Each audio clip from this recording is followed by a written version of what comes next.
comments.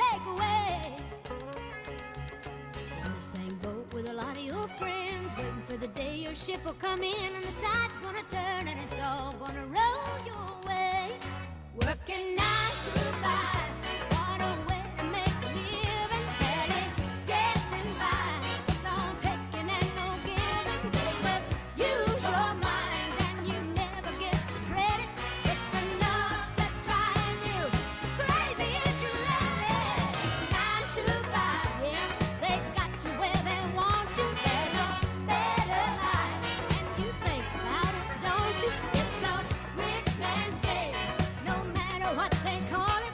And you spend your life putting money in his wallet. 9 to 5, what a way to make a living. Barely getting by. It's all taking and no giving. They just use your mind and they never give you credit. It's enough to drive you crazy if you let it. 9 to 5, yeah, they got you where they want you. There's a better life. You dream about it, don't you? It's a rich man's game, no matter what they call it. Hi, everybody. Oh, I gotta let Dolly finish, don't I? That was a great way to start. Thank you, everybody. I'm still reading your comments in the chat. I probably should stop reading and actually start the call. Sorry about that, but they're so great. So keep the comments coming, please.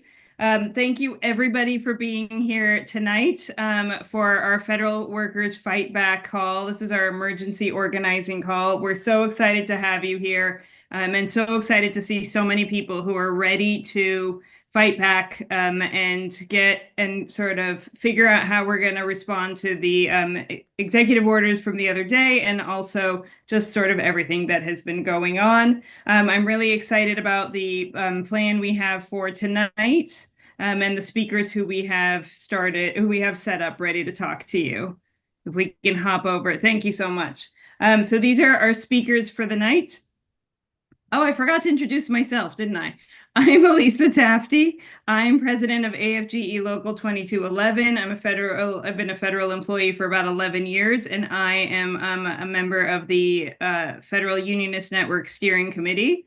And we have a handful of different union leaders who are going to be speaking to you tonight. You can see the list here. And then we also have a number of our presidents of our nationals, which we're so excited to have the support of these different nationals and also to be able to hear what they have to say to us to get us sort of energized and activated and ready to go.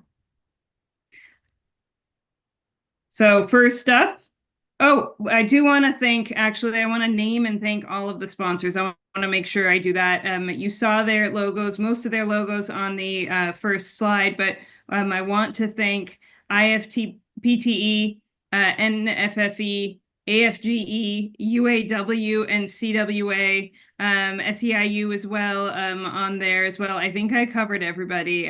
We have an amazing group of unions who have come together to support this. They want to make sure that you all have the support to be able to go out and fight back and to speak up and to help us win this fight against an attempt to basically dismantle, destroy the federal government and privatize it for the gain of the few. So we're going to get started. We're going to tell you some really specific actions that you can take, give you some information that will help you be able to go out and organize. I want to remind everybody here, you are organizers. I think a lot of people forget that they are and how much power they have.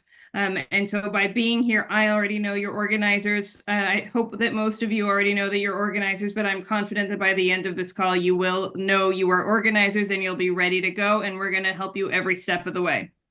So I'm going to turn it over to our first speaker, Paul Osadebe, who is a member of AFGE Local 476 over at HUD. Paul? Yeah, it's a pleasure to speak with all of you right now. I wish it was under better circumstances, but let's be real right now. We are facing the biggest attack on organized labor and working people that any of us have seen in our lifetimes. And the stakes really are that high because just this last Thursday, the Trump administration tried to eliminate the contracts for over 700,000 federal workers and federal union members. And they're doing that so that you will be isolated and unable to join collectively to affect what happens in your workplace and to protect the public. That's what this is about. And as we talk about that, it's going to be very important to realize that your power to respond to that is each other and yourself. There's no one who's going to come in to save us at the end of all this, but you do have the power to save yourself. And it's really important to understand that this is a new moment for all of us. And because it's a new moment, because they have escalated against us, we have permission to escalate back and we have a duty to do that. And when we do that, we'll find that we have a lot more power than they seem to think and that even we knew before we started all of this. So they brought the trouble to our doorstep. It's our job now to bring trouble back to them, to organize and to build power to stop everything that's going on. So, what exactly do we do? It's all about organizing. And organizing, I want to be very clear, is not some specialized thing. It's not something that other people do. It's something that you can do.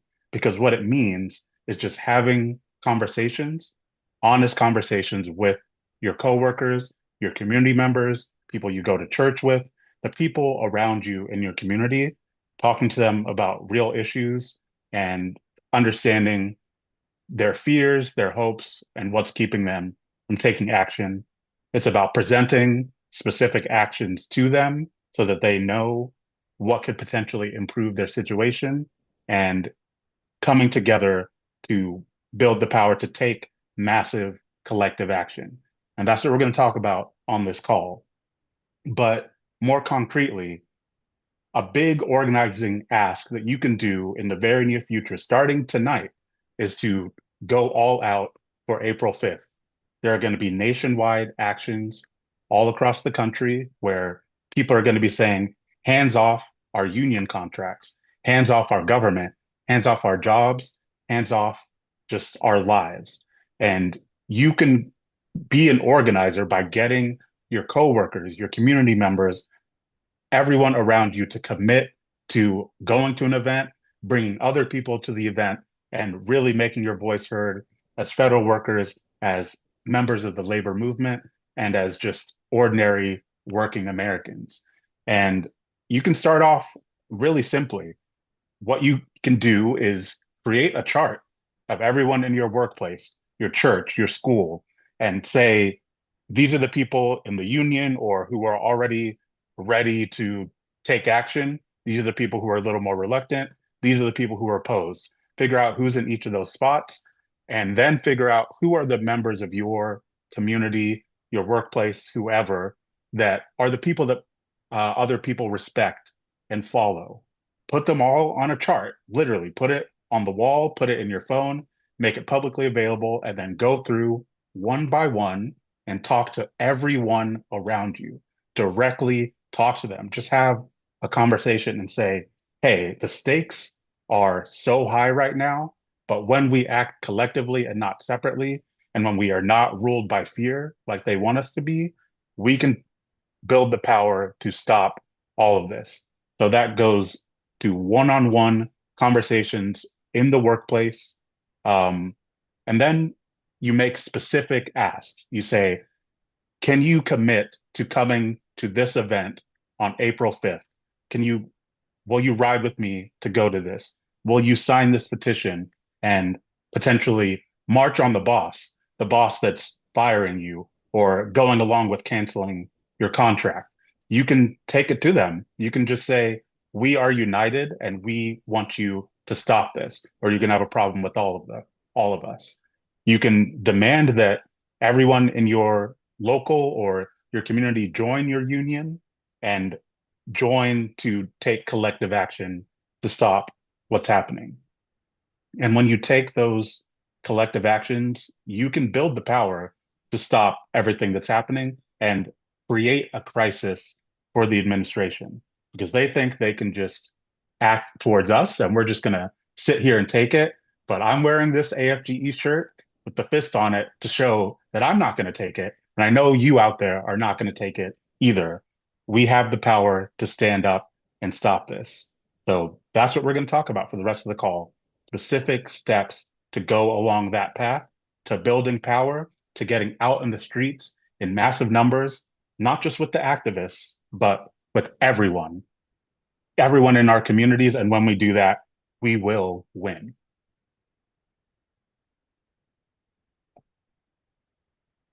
Thank you so much, Paul. I always love hearing Paul speak. I can't get enough of it. So thank you for those inspiring words. So everybody wants to know what we can do and how do we do it. So we wanted to make sure that we started off and made and talked through that. So we have Chris Doles, who's president of IFPTE Local 98, up next to talk us through the plan. Appreciate it, Elisa, and thanks, Paul, and everybody else who's going to be speaking, and everybody who came tonight. So, high level, what's the strategy when you're up against such a powerful and brazen opponent as the Trump administration and Elon Musk and Doge and everything they're up to? The high level strategy is to raise the political cost so that they retreat, so that they back off.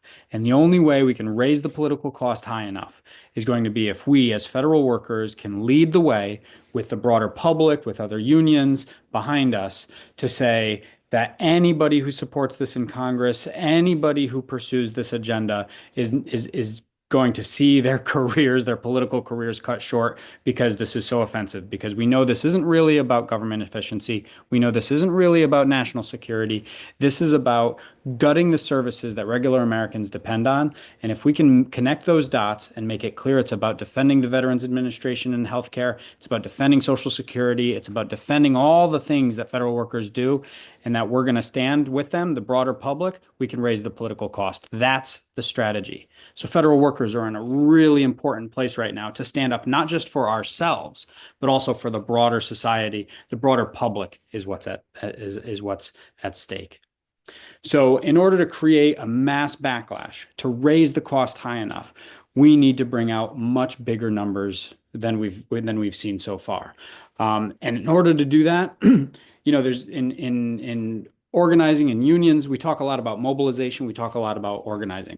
Mobilization, I think of as the way that leaders with followers call on those followers to come out to a protest, come out to a press conference.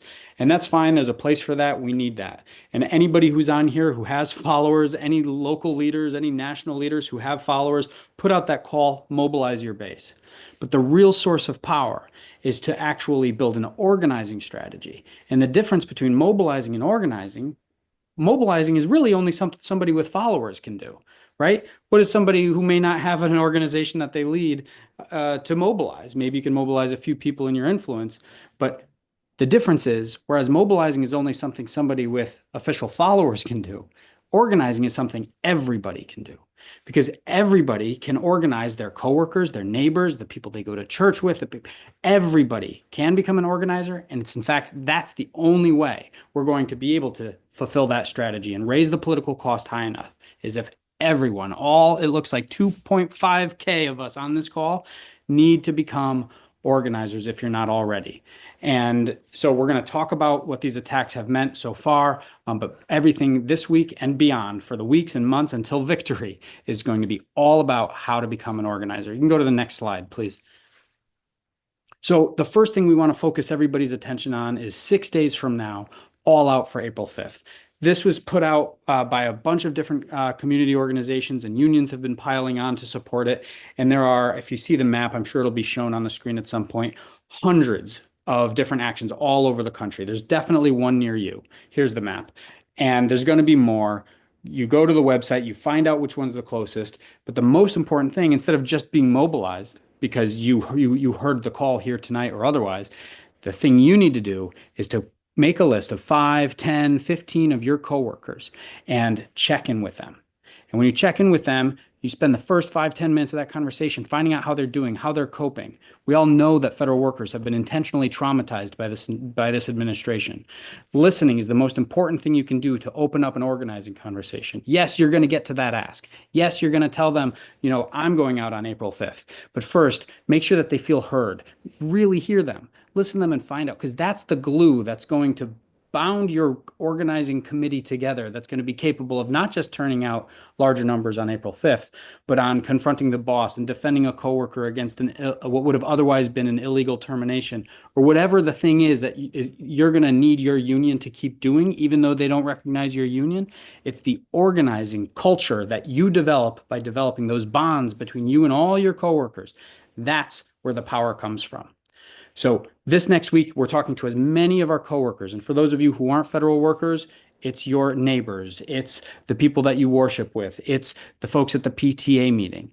And if folks can, put in the chat, how many are you going to commit to talking to? 5, 10, 20, 25? The more we all do, obviously, the more powerful we will be. So please make a commitment in the chat. How many people can you commit to? And if you've never done it before and it's scary, put 5. Great. And if you've done it before and you know how to do it, put 30. If you've never done it before, but you know how important this moment is, put 30 and take a risk and learn a lot. The faster you do more of these calls, the more confident you'll be as an organizer. That's how any of us who have become organizers and stayed organizers did it, was by doing it, learning, and finding collaborators to do it with. You can go to the next slide, please. I just want to, so the fun is going to be organizing tons. I mean, like daily, multiple per day, starting probably next week after April 5th. We're in the process of building a curriculum of how to become an organizer. In much greater detail, the trainings will cover than what we're introducing here. But we want to introduce a couple of key principles, because if we're going to jumpstart a mass organizing initiative to turn every federal workplace into an organized workplace with an organizing committee of natural leaders who are leading their coworkers in an organized way to confront management against all the things that they're going to start trying to do now that they're trying to scrap our contracts, it's going to be because people are trained and doing it together. To me, the most important thing, and it's actually not on the slide, is that you find someone to do it with. Find that person you trust the most, who has good relationships with coworkers, who is a natural leader. Find that person to do it with, because organizing cannot be done alone. By its very nature, it has to be done collectively. So first, start by finding that collaborator. And then, like it says, organizing really just means talking to people. Make a list, like Paul said, start working through it. And every time you call through, there has to be a different ask. This week, it's April 5th and getting out to your local protests. But next week, it might be defending a coworker who's facing an arbitrary discipline or an illegal termination. But you've got a list, you've got a collaborator, you're calling through it, and you're getting people together. You're getting people together sometimes in a social way, like for happy hours and lunch breaks and coffee breaks. And sometimes it's more organized. Sometimes it's more, a town hall to discuss how we're going to respond to the latest attacks from the administration or whatever it might be. But it's all about bringing people together, first in a one-on-one way, and then increasingly in larger groups where they can start making decisions together. And some of us have a union, and even though they may not continue to recognize it, we're not going to just accept that they stop recognizing us. We're going to continue to operate as a union. And even if they get away with officially unrecognizing us and taking away our official legal rights, we will be as unilateral with our unionism as they are unilateral with their attacks on our unions. And that unilateral unionism is going to be the source of power that can beat back all of the attacks. Why are they getting rid of our unions? Why are they getting rid of our contracts? It's so that they can fire us more easily. We know they want to whittle down the size of the federal government, and they're trying to eliminate the primary source of accountability that we have against those illegal terminations. So they're trying to scrap them. But if we get together with our coworkers, form organizing committees, and in every office where they try to pursue that illegal, arbitrary, capricious termination, and we stand up and we go to the boss and we say, we know that that person doesn't deserve it. We know you're just implementing an illegal agenda from the administration, and we're not going to play ball anymore. Then that kind of pressure, especially if we all do it across the country, can culminate in the kind of political power, especially with the backing of the public, that can raise the political price too high for this administration to keep going. That's the vision. That's how we raise the political price. That's how we do it in the workplace. We must build that collective power through unionism, whether or not they officially recognize it. And that's why we're calling it unilateral unionism. So this week, the ask is April 5th. Next week, it might be something different. But the thing that must be common every single week is that you are talking to your coworkers, building that organizing committee. Whether or not they recognize the union, we will continue to act like a union. We can go to the next one. So these next steps, like I said, April 5th, all out to whatever the local demonstration is. Reach out to other unions. Whatever the biggest union in your town might be. Maybe it's the teachers, maybe it's the nurses, maybe there's a prominent, a local of an auto factory. UAW might have a nearby union. Whatever it is, maybe there's definitely a CLC. The CLCs are the Central Labor Councils, which are regionally, and they're in cities, they're in regions, they're in states. The AFL-CIO has these pre-existing coalitions of unions that right now are poised and ready to stand in solidarity with federal workers. And you might very well need to be the one who makes that phone call and says, hey, I'm a federal worker, I'm a member of my union, and we need your support. And then tap into the existing infrastructure of organizing that's already out there so that you can get plugged into the much broader community to do all the mobilizing and organizing that we're talking about. The more the better, but it's not going to happen if you don't do it. And that's really the message for tonight. We can go to the next slide. So just again, I know the link is being dropped in the chat again and again, but write it down on on the back of your hand. May it be what you scribble on the whiteboards at work. And I think there's flyers that are also available for printing. It's the bit.ly link, bit.ly/45fed. 45fed. That's this April 5th, next week. That's where you can get plugged into all the demonstrations happening on April 5th. That's just this week's ask. There's going to be many more weeks ahead and actions. Yes, I saw somebody drop in the chat May 1st, May Day. A lot of us in the fund are building towards May Day actions, but it's not just about May Day because this fight's going to take weeks and months, and we're going to have to build. There's going to be a ton of trainings. Keep an eye out for that. But this is about focusing everybody into doing deep organizing in your workplaces, in your communities, and that's the key to winning. It's our only chance. We can go. I think that might be my last slide. Thanks. I know I spoke fast. We have several other speakers. I think we're getting close to 5:30, but I'll pass it back to Elisa. Thank you, everybody, for joining us. Thanks so much, Chris. We will keep talking about those asks, and I want to just note to everyone, there's a Q&A that you can put in your questions and people will answer it. And I loved seeing those numbers in the chat. Those were incredible. Keep pushing yourself. Try to up those numbers. You are organizers. And once you do the first few, it becomes so easy and natural. So please keep trying to do that. Okay, up next, I want to bring up Randy Weingarten, the amazing president of the AFT, American Federation of Teachers. Randy's doing amazing work, and I'm so excited to have her here. Randy, are you there? Yep. Can you hear me, Alyssa? Yes, we can. Fantastic. First off, Chris, that was some of the best organizing slides I have ever seen. And speaking as a social studies teacher, that was awesome. Fantastic. And I want those slides. I'm going to use those slides because it is actually, and I'm seeing a whole bunch of AFT love right now. But what Chris just said is so, so, so important. And what the other local leaders have both said and will say is so important. Number one, Donald Trump is doing this because he wants people to give up. We all know that the key freedom for workers is to have a union and to have a collective bargaining contract. And we have been fighting this fight for years, for decades, for generations. And the first thing they tried to do is take it away from federal workers. Why? Because federal workers have been fighting back. Donald Trump gave the tell. It's all retaliatory. If you agree with him, he will let you be a company union. If you disagree with him, he will take your rights away.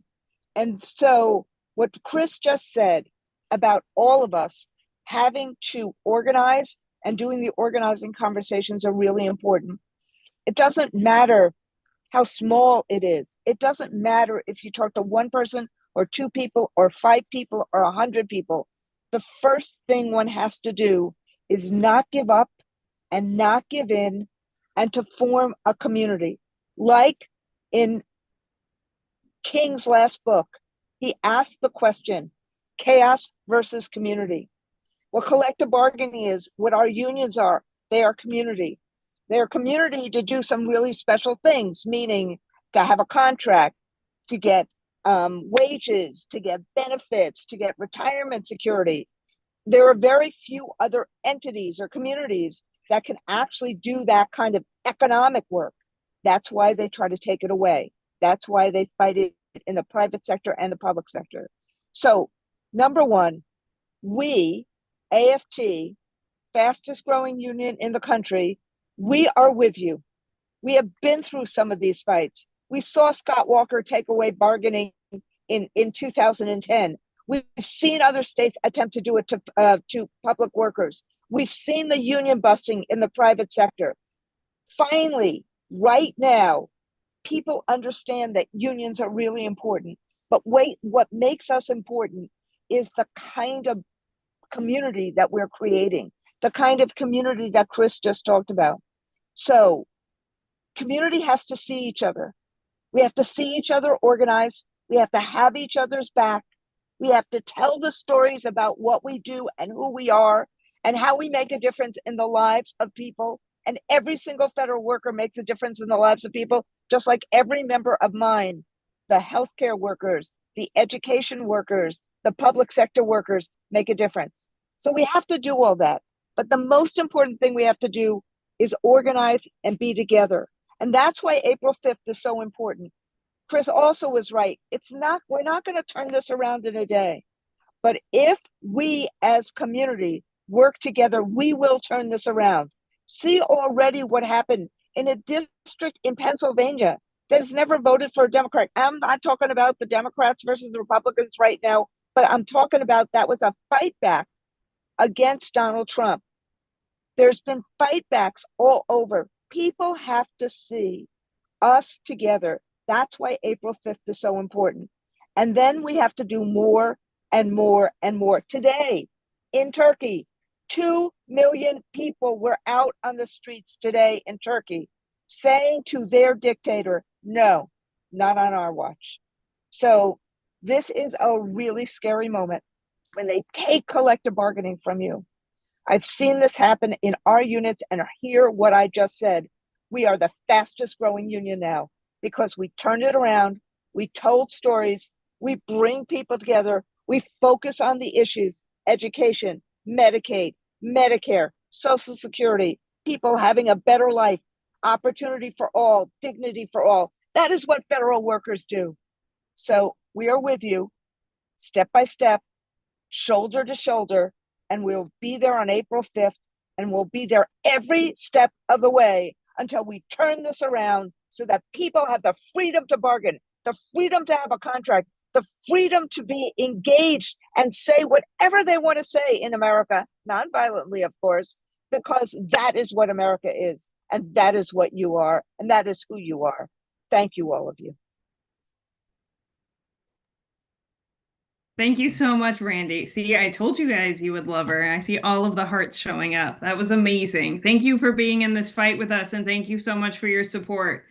And I think one of the important things that Randy pointed out that I want to also make sure we emphasize, what Chris talked about in terms of how to organize and how to be an organizer, that applies to the federal workers, but that also applies to our allies. Everybody needs to get involved in this. Everybody needs to organize with us for us to be able to win this. So I just want to emphasize that this is beyond just federal workers organizing. This is all of our communities and all of our allies. So please make sure that you do that as well. I just want to know, sort of reiterating what Randy said, that this is, this, I don't need to sort of inform you of this, but this is massive, unprecedented attacks on unions that are happening. They're trying to illegally take away our collective bargaining rights, and I don't think anyone can exaggerate how significant this is. But I also think that we need to remember and remind ourselves and each other that the unions will fight back. We're going to fight back in the courts. We're the members, each of us, we're going to fight back, and we're going to use our collective voices and our powers, and we will win. We will stop this, and we will turn this around. And I need everybody to just keep telling each other that, because I know it's hard sometimes when you've got this onslaught, which is their goal and which is their approach, right? To remember how powerful your voice is and how powerful we collectively are. I want to also point out that this is the beginning of a full-scale attack on all unions. Just like Randy said, they started first with TSA, now they're moving on to this other much more expanded list of agencies, and then next it's going to be taking away collective bargaining rights and other union protections throughout the country. This isn't going to stop at us. It's not going to stop at the public sector. Every single worker, which is all of us, needs to speak up now and stop it before it continues to grow and expand. And there's precedent. What does this mean for us going forward, right? Unions, with or without collective bargaining rights, we unions are incredibly powerful. The solidarity of unions and the community of unions has gotten us wins, historic wins over time, and we will continue to fight and we will continue to win, whether or not they want to try to deny us this, but we are going to stop this. So I do also want to add my personal message that I want to add to you all is join your union. They want to see union membership plummet. That's what they want to see. They want to cut our unions down, but let's show them what worker power really looks like and let's grow union membership instead. And let's show them that they can't stop us by trying to do things like take away collective bargaining rights. Okay, that was my little piece that I had to say. Now I want to hand it over to Mark Smith, who's president of NEFI Local 1.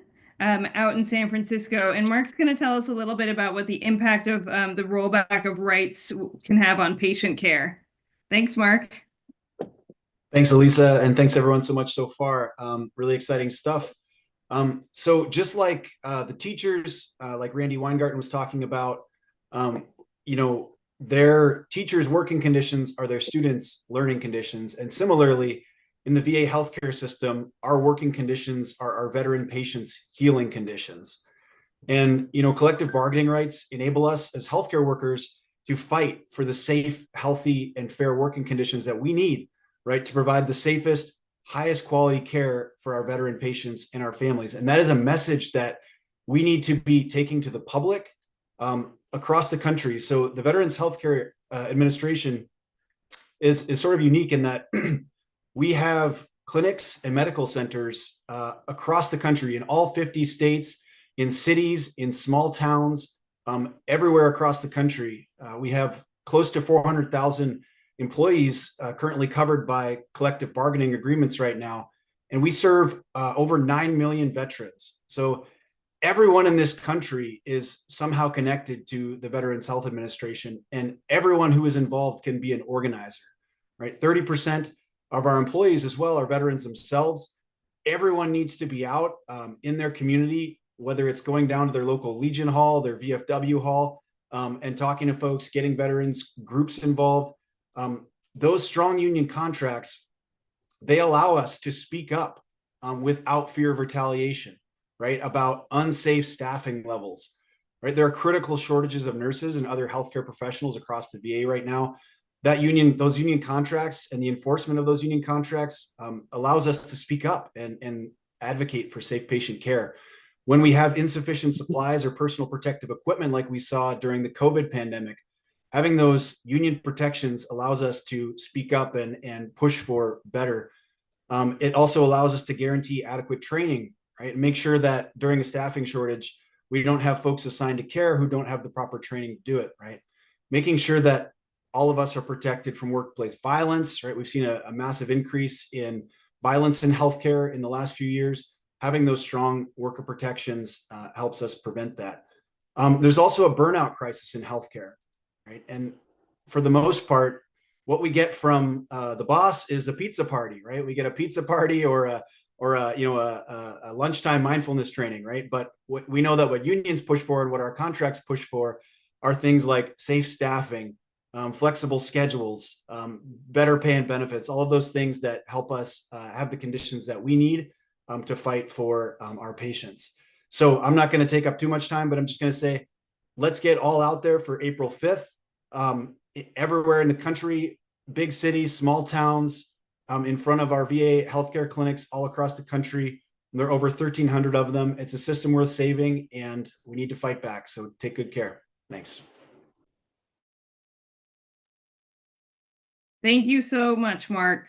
I want to just point out, I'm seeing the numbers on this call rise as we go, which is kind of amazing. I think we're well over 2,500 so far, so that's incredible. Again, I know I keep saying this over and over again, but you all, this is 2,600 now organizers here.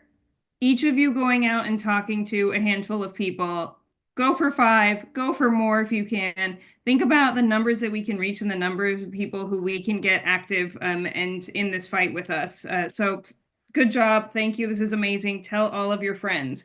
I also just want to note we're going to drop a link in the chat that there is EWOC, the Emergency Workplace Organizing Committee, has a training for federal workers, for people who don't have unions and for people who have small unions. I think I'm seeing some questions in the chat about that. So we're going to drop that in for you all so that you are able to access it. Chris just put it in.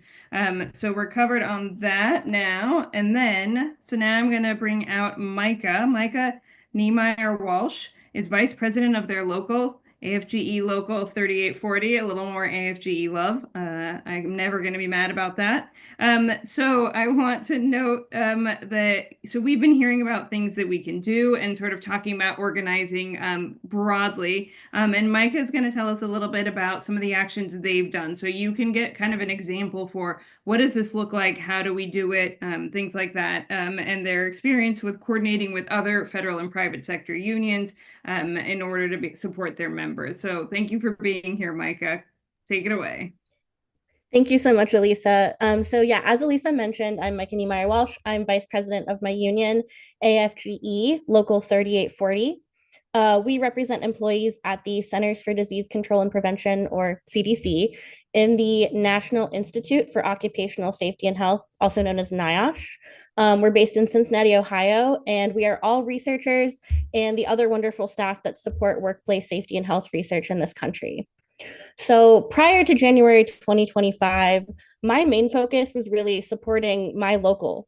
I was doing my best to learn the ropes of how to be an effective union steward, how to try to increase our membership, and how to develop more local leaders. We kind of expected the new administration was going to create some challenges for our union, but I don't think many of us were fully prepared for just how challenging it would be. So how did we respond to these challenges? Well, we quickly realized that we needed to up our game. We recognized that the other 4 AFGE union locals within CDC were facing the same challenges that we were, and that we were going to be best equipped to fight back if we started combining forces. So, starting in January, leaders from all 5 CDC unions from across the country began meeting weekly. We started copying each other on all of our emails to the agency. We started echoing each other's grievances and requests for information. We back each other up. We make demands together. We act in unison. We've even started to get our congressional representatives working together to make demands of the agency.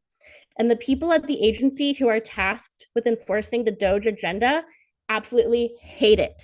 They have no clue how to handle it. As the president of the CDC Atlanta Union Local said, we have them shook because it's so much harder for them to crush us when we are united.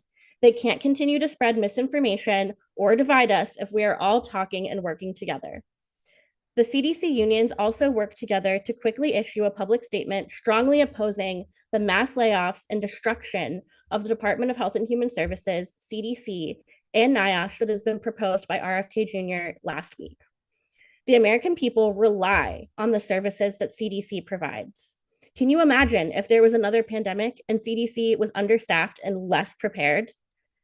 By the CDC unions issuing that statement together, we were able to use our collective voices as unions to not only advocate for the federal employees that we represent, but also for the communities that benefit from the work that we do, because these attacks impact the public as much as they impact federal employees.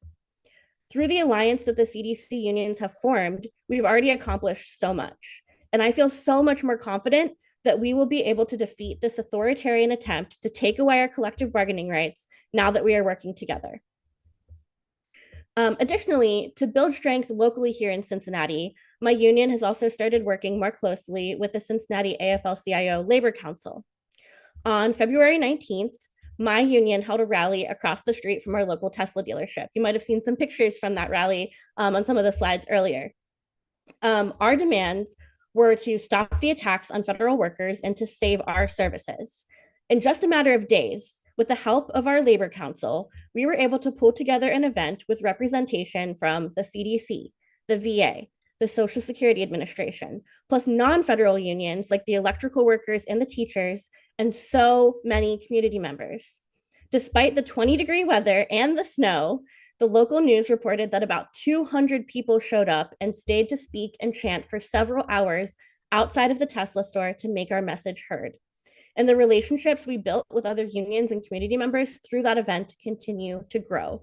For example, we're probably going to do something on April 5th and utilize those relationships that we've built from our past event. What I want you all to take from my story is that you are not isolated. You do not have to fight this alone. In fact, you can't fight this alone. If you are a leader in your union, talk to the leaders of other locals in your region and in your agency. If you are a federal employee, talk to your coworkers to further strengthen your union and get them involved to show up to the events. If you're a community member, help plan and mobilize for large-scale events. Use those skills that Chris talked about earlier. Attend the upcoming fun organizing trainings because everyone needs to get organized. It is absolutely crucial that federal employee unions, private sector unions, and the community come together to act in unison to crush this authoritarian attempt to take away our essential services and strip us of our rights. And we shouldn't stop there. As the saying goes, the best defense is a good offense. We don't just want to defend the limited rights we have, but to expand and win new ones. We have the momentum. Unions lose fights and lose members when we confine ourselves to just playing defense. We win by taking the offensive and fighting for the whole working class, for both federal employees and the community members who benefit from our work. And as another member of FUN stated so well in the immediate moments after this executive order was issued, this isn't game over for us. This is game on.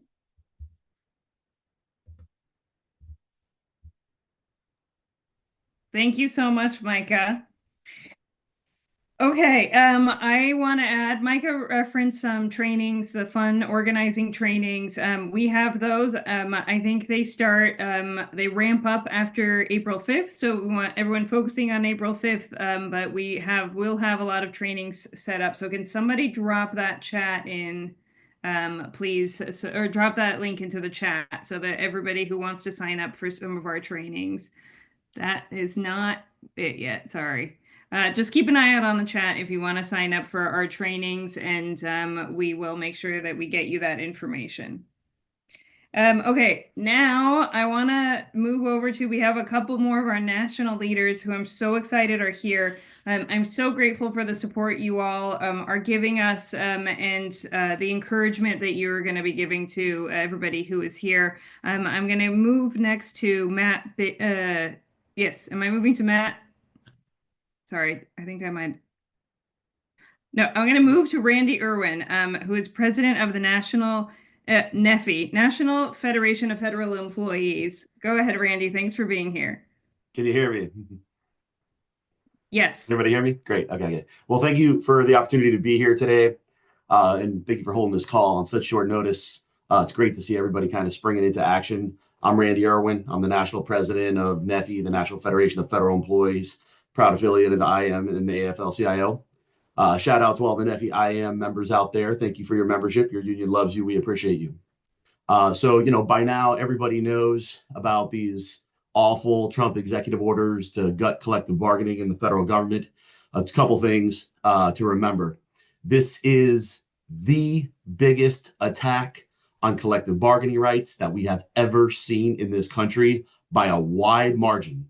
Don't forget that. Say that over and over. This is the biggest attack on collective bargaining rights that we have ever seen in this country by a wide margin, and over 1 million people would lose collective bargaining rights if these executive orders are fully implemented. So we have to stop this. We've never seen an attack like this, and it is just all hands on deck. It is very plain to see that Trump is trying to destroy unions in the federal government, and I think we all know that this is part of a ploy to eliminate unions throughout, unions in this country, not just in the federal government, but unions in this country altogether. And, working people, we're not having that. And so this is where the fight is, because this is where Trump can control things. And let me just say this unequivocally. Let me tell you unequivocally, we ain't going nowhere. My union has been around for 107 years. fighting for federal workers. We were established in 1917. We're going to be around for another 1,000 years fighting for federal workers, because no matter what happens, my union is going to survive. World War III could happen and Neffy's going to survive like a cockroach, okay? Because we're not going anywhere. And what, the work that we have to do is too important, and we're not ever going to give up. So no matter what attacks come at us, we will reinvent ourselves. We will be nimble. We will fight. But if we never give up the fight, then our organizations continue. And this is a threat to our organizations. Make no mistake. But we shouldn't think that things are so bad, because we have been down this road many times before. I want to talk a little bit about that. And I also want to say that I know that it's not just my union that feels this way. I know all the unions feel the same way. This is hard times. Times look bleak, but we are going to get through this. And I do believe that we will get through stronger when it happens. So some of the things that we've been through this before, for 50 years of our union's existence, we had no collective bargaining rights at all. So some people don't know that history. Then, we got them by executive order in the Kennedy administration. And then for the better part of a couple decades, we had collective bargaining only via executive order. And then finally in 1978, we got them codified into law. And that's what we've had ever since then. But we have also seen direct attacks on our collective bargaining rights in recent years.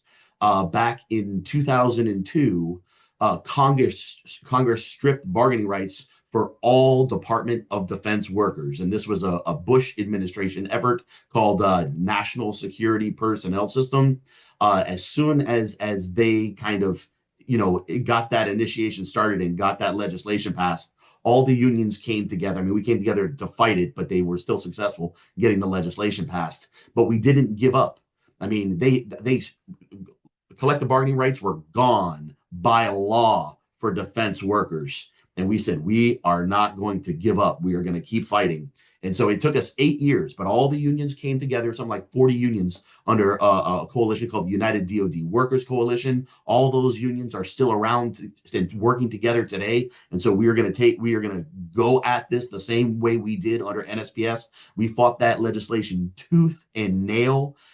We showed how hypocritical it was, how bad for society it was. We just lobbied the hell out of it. And in the end, it was indefensible. And it's the same thing that we're seeing here with this Trump executive orders. These are indefensible actions that we aren't going to stand for. We're going to fight these things. And, it took us 8 years to repeal NSPS. I don't know how long it's going to take here, but things are a little bit different. But we will fight these things and we will win. So we're going to have to fight them. The most important thing, again, is that we never give up. We're going to fight these things first in the courts. That's the first kind of venue where we're going to be fighting these things. It is unquestionable that these executive orders are illegal. I mean, just blatantly illegal. And when the president does things blatantly illegal, it's also unconstitutional. So he's violating the Constitution by trying to do these things that are just absolutely, again, unquestionably illegal. Even if we end up losing in the courts, which would only happen because the courts are so stacked and are kind of he's bullying the courts too. But your rights aren't gone. They even if we're not successful in the courts, your rights would just be paused until we force Trump to give them back or elect a new president that restores them. Because your rights to collectively bargain are guaranteed under the law, and it takes a lawless president to pull a stunt like this, for them to be compromised at all. And so, I do want to give you just a few marching orders. Number one, get engaged like you have never been engaged before and bring people with you. I mean, it is all hands on deck. We need to take it to the streets. We need to take it to Congress, we need to go, baby. And secondly, we got to sign your union, all the union. They stripped e-dues or, direct dues deductions, in this executive order. All the unions are going to be switching to some kind of electronic dues, direct dues, where you put in a credit card or your bank information. Okay, you got to take that really seriously, because if we for a period of time, we're not going to be collecting dues for nearly as many people. We need to get everybody migrated over to those direct dues, so that we don't lose our power. Because if we lose our revenue source, it puts our organizations in crisis. We lose staff, and we end up losing our power. So take those things very seriously. Make sure all of your peers do as well. You got to make sure all of your peers are taking the e-dues and the engagement very, very seriously. And then, and don't forget, and don't let anybody forget that we still have this fight to protect all your jobs. It's only unions that are fighting for them. We're not fighting for you. We're fighting with you.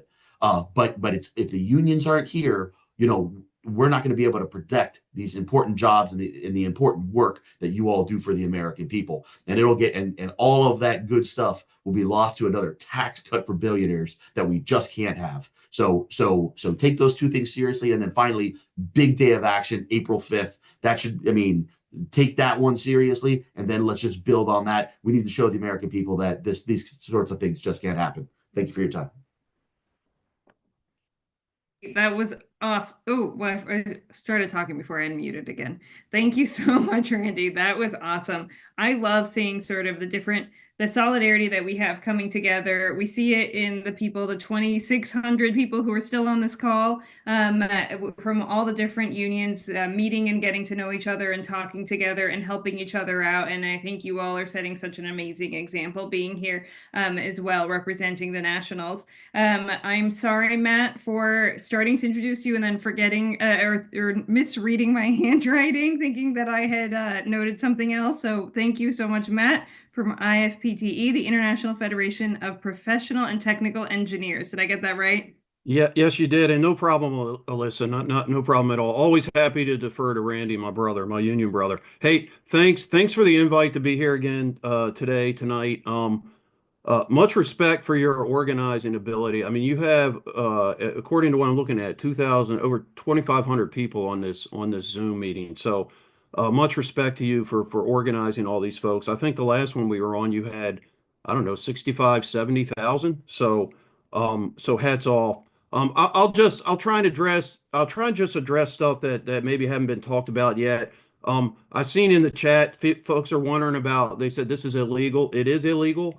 The lawyers for the different unions have been meeting. It's being led by President Schuler at the AFL-CIO and the lawyers at the legal team at the AFL-CIO, but they're coordinating. Thank you, President Schuler, by the way. They're coordinating, and IFPTE's general counsel and all the general counsels of the different unions are meeting to figure out the best lawsuit to file against this latest illegal action by President Trump. So rest assured that is occurring now. People a lot smarter than me, legal minds, are putting their heads together to figure out the best case that we can put forward to win. So I just want to let everybody know that. Second, we talked about organizing. The strength of our unions are our membership, right? And we need to continue our grassroots membership engagement and organizing. I mean, as federal unions, we represent a lot of folks that don't pay us dues. And I think a lot of unions are experiencing the same thing IFPTE is. We're signing members up left and right that we've represented for a long time that have never paid us dues. They're actually coming to us voluntarily asking to sign up. So we are happy to see that, and we need to get ourselves together and put in a strong organizing program, internal organizing, and organize the unorganized. And you guys have talked about that. You're doing that. IFPT is doing that. And most unions, all the unions on this call are doing that. But now is the time to organize, particularly internally, and sign up members, sign up people that we represent that are not yet members. And we also need to hold our elected lawmakers accountable. Okay. This president is he's a criminal. So let me just put it straight. He's a criminal. And this is just the latest illegal act of a long string of illegal acts that this president has tried to impose on us, particularly federal employees. And the Congress, the Republican-led Congress, these Republican leaders, and I'm not Democrats, Democrats, when they're in charge, they just don't try to kill us. They don't really help us that much. Now these Republicans in Congress that are running the whole thing, they run the whole thing. They control the agenda. They write the bills. They run the whole thing. They're allowing this president to do this. And they're just allowing him to take a wrecking ball to our federal agencies. And that's why we have to rely on the courts to stop it. But I'm gonna point out one member of Congress in particular, and anyone that's on here from Maine, I want you to listen. Senator Collins, Susan Collins, she's a Republican from Maine. Most people know her. She chairs the Senate Appropriations Committee. She writes the appropriations bills. She wrote the CR. She can put a stop to this right now by defunding the implementation of these Trump executive orders. Now you see her on TV, she talks a good game, she says she's concerned, she says, well, I'm worried about this and that, and then she does nothing. She does nothing. Senator Collins is up for re-election. She's in cycle. We need to hold her accountable. Anyone from Maine that lives in her state, we all need to hold her accountable. And IFPT, we represent Local 4 members up there at the shipyard in Portsmouth. We have a lot of members that live in Maine. And it's time for people like Senator Collins to start doing her damn job and providing oversight of this president and preventing him from doing these illegal acts. So, and I want to reiterate something Randy just said too. IFPTE, we're a union that's been around since 1918. We were founded at the Norfolk Naval Shipyard down in Virginia.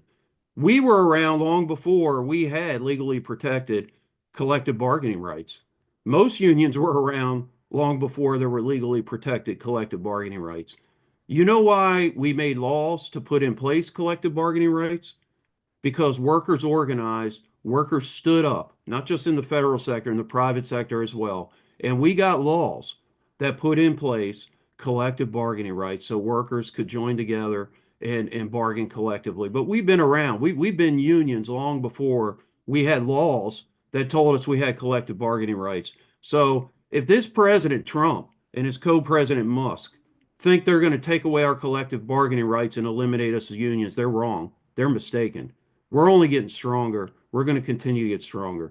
So I think everyone that put this together, I want to recognize Chris Doles, Local 98 President of IFPTE, and all the IFPT members on this Zoom tonight. And let's all just continue to work together in solidarity, push in the same direction. And thanks again. Thank you so much, Matt, and thanks for the kind words about FUN. I just want to note, FUN is union officers and union members. What we're doing is organizing. It's, we see a problem, we can't help ourselves, we have to try to fix it. And I think that's what the 25 plus 100 people on this call, I think you're here because you probably have the same perspective. So we are just doing our best to give you all the tools to be able to do that. So thank you again, Matt. And I'm going to pass it on to our last speaker. I'm so excited. Liz Schuler, our president of the AFL-CIO, is here to speak with us. Thank you so much, Liz. Wow, thank you so much. And I am I've been listening to the whole call and it has been nothing but inspiring. I just look at all the chat, all the postings in the chat, and just want to say thank you to FUN because you have injected a whole new energy. And, to see this many activists getting together on a Sunday when it's beautiful, at least it's beautiful outside here in DC, it says a lot. You're standing up, you're showing up for federal workers right now. And I just want to say, I'm so happy to be on with this kick-ass group of activists and leaders. So thank you for inviting me. And I agree with Randy Weingarten when she said that how-to guide that Chris shared at the top of the call was fantastic because I think we all want something concrete. We all want action, right? It's very frustrating. And it's, I know if you're like me, I wake up angry every day, right? And so we just want to have the tools to turn it into action.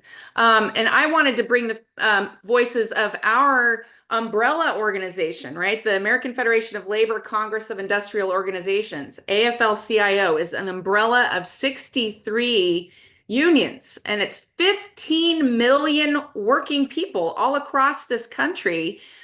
And the sponsors of tonight's webinar are all part of this umbrella. And so, yes, we're filing the lawsuits. Yes, we are fighting back in Congress, but most importantly, we're mobilizing in the streets. And as Chris said, we have this infrastructure no one else in the country has, frankly. We can mobilize people in every town, every city, every state in the country, every workplace, right? If we all stand together and use that infrastructure. And so I really believe, it was said over and over tonight, this fight for federal workers is the entire labor movement's fight. So I'm just going to echo what Micah said earlier, that no one on this call is alone. There are workers all over this country who are in it with you. Because we know, we say it, right? If you come for one of us, you are coming for all of us. An injury to one is an injury to all.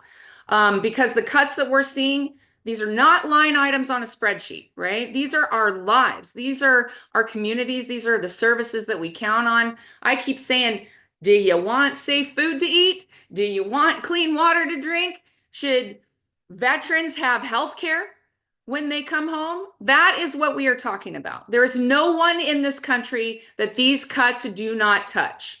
So that is our job right now as a labor movement, is to help every American out there see that, this is going to hit home for you, and really connect, what's happening with our federal workers to what people on the ground in their communities are experiencing. And it is going to impact everyone. It's going to ripple out across the economy, public sector, private sector. We're all in this together. The last thing I'll say, because I know we're running short on time, Donald Trump and Elon Musk do not know what they have unleashed. Okay, because the numbers tell us that 71% of the public supports unions. We are the most trusted institution left in this country. Donald Trump and Elon Musk do not have the trust of their neighbors or probably their families and their friends. Unions do. Over the past few weeks, we've been leading actions on the ground, rallies, press conferences, all across the country, mobilizations, protests, showing up at town halls, even with empty chairs when those Republicans are scared to show up. We had more than 500 actions last week alone. So we're turning all of that energy into standing with the federal workforce. We are ready to work together to turn out on April 5th, which I know you've been pushing out on this call, and also channeling that right on into the congressional recess when those members of Congress come back home at the end of April. So I just want to say, let's share resources. It's going to be so important that we're not reinventing the wheel, that we're maximizing our power. We keep hearing about DOGE, right? The Department of, quote, Government Efficiency. Well, we launched our own department, the Department of People Who Work for a Living. DPWL, we call it. So that's a platform we hope will be useful to everyone to capture stories, to really translate what is happening so that real people who are working 2 and 3 jobs a day can figure out how this relates to them. So check it out. It's at DEPT of Workers. That's on all the social channels, whether it's Blue Sky, Instagram, TikTok, etc. So just to leave you with, this idea that we're all in this together. They tried to pick a fight with our federal unions, but what they really did is pick a fight with the entire labor movement. So let's keep organizing together. Let's keep building our unions. We will win. Thank you so much. Thank you, Liz. I hope everybody has seen sort of the support that we have, the amazing support that we have from our national leadership for all of the work that we are trying to do. So thank you very much for being here and for speaking to all of us and energizing us in addition to supporting us. It was wonderful to hear from all of you. All right, I think we are ready to wrap up. So before we go, though, I just want to run through the asks, and I want to make sure that everybody remembers what they are as they leave. Okay, so first one is all out for April 5th. I know we said, talk to at least 5 people, try to have more people. If you've been inspired to try to hit more people, to talk to more people from throughout this call, feel free to throw in the numbers, to, update those numbers, push yourself to try to get to more people. But all out for April 5th means talking to people, getting everyone you know to turn out, and then also, make it fun. I know someone who's doing a sign making party the night before their event. So make some good signs and make it sort of a fun activity of solidarity, because we are going to need to rely on our solidarity to get through this and to succeed. The next thing is organize your workplace. Join us, train with us on how to be an organizer. I'm very confident that almost all of you are already organizing without realizing you're doing it. We'll give you the skills, we'll help you to identify what it is to do, and help you have the confidence and the network of other people who are just like you, who you can rely on and ask questions and trade stories to help each other out. And then join your union. Like I said, I would love to show them you want to try to take our collective bargaining rights away. We're not only going to fight you and we're going to win, but we're also going to grow our unions. We're going to have more of us unionized and working together to fight back. So you've got the bit.ly there to register. And I think that's everything. If any of our panelists think I've missed something, please come on and shout. Otherwise, thank you everyone for being here. We're so excited to be in this with you. We're so grateful for your support, and go out, let's fight and win. Do we have more Dolly by any chance on our way out? Great work, Elisa. Thank you, everyone. Thank you all. Good night, everybody. Thanks, everyone. We shall not be moved like a tree that's planted by the water. We shall not be moved. We shall not be moved. We shall not be moved like a tree that's planted by the wall.